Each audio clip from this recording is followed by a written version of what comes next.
England के प्रख्यात दार्शनिक और विकासवाद के आविष्कारक डार्विन का कथन है कि बार बार मुंह बनाने से चेहरा कुरूप हो जाता है, चेहरे के चिन्ह परिवर्तित हो जाते हैं। आपके स्पर्धी की आंख आपके चेहरे से आपके हार्दिक संकल्पों और हार्दिक दशा का पता चलता है।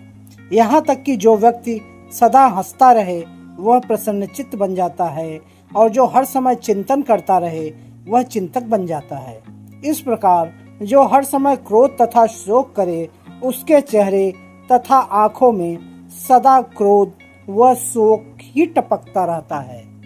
कहने का आशय है कि आप जैसा सोचते हैं आप वैसा होते चले जाते हैं। इसका एक उदाहरण चेहरे के भाव को लेकर दिया गया है। जीवन में आप जैसा सोचते हैं वैसा ही बनते हैं। कोई सोचता है कि हमको ये बनना है तो इस दिशा में वे प्रयास करता है, लेकिन एक मनोविज्ञान का बहुत प्रसिद्ध सिद्धांत है कि आप जो कुछ भी आप बनना चाह रहे हैं उसे लिखिए। जैसे हमें आईएएस बनना है तो हम लिखेंगे कि इस तारीख को मैं आईएएस बन गया हूँ, मैंने आईएएस बन के ज्वाइन कर लिया है, मैं आईएएस बन के ये निर्णय ले रहा हूँ। आप उसको लिखिए।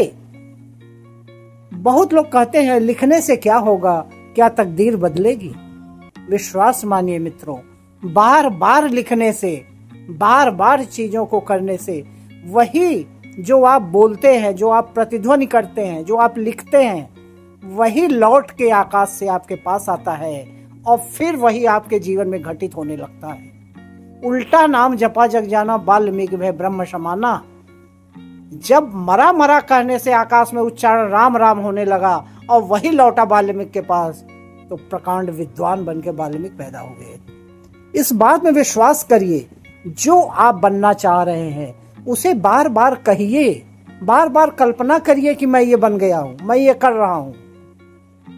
नेटवर्क मार्केटिंग में सबसे ज्यादा इनकम करने वाले व्यक्ति की जीवनी है कि वे ये लिखा करता था कि जबकि वे कुछ भी नहीं था, उसके पास कोई पैसे नहीं थे, खाने के भी नहीं थे, वे लिखा करता था कि मैं इस तारीख को मैं फ्रांस घूम रहा हूँ, इस तारीख को मैं अमेरिका घूम रहा हूँ, इस तारीख को मैंने फ्रांस में ये खरीदा है, इस तारीख को मैंने जर्मनी में ये खरीदा है। केवल 5 साल बाद उसके जीवन में सारी घटनाएं घटित हुई जो उसने लिखा हुआ था। ये आश्चर्यजनक घटना नहीं है। अंतरिक्ष वही प्रतिध्वनि करके आपके पास लौटा देता है जो आप बार बार कहते हैं। कहा जाता है कि बार बार झूठ भी बार बार बोलने से वह सत्य होने लगता है। तो आगे जो भी आपको बनना है, जो भी आपको करना है, उसे लिखिए, उसे बार बार उच्चारित करिए, बार बार बोलिए। देखिए आपके जीवन में चमत्कारिक परिवर्तन होगा और आप कहां से कहां पहुंच जाएंगे। ये मनोविज्ञान, इसे आजमा के देखिए, जीवन बदल जाएगा।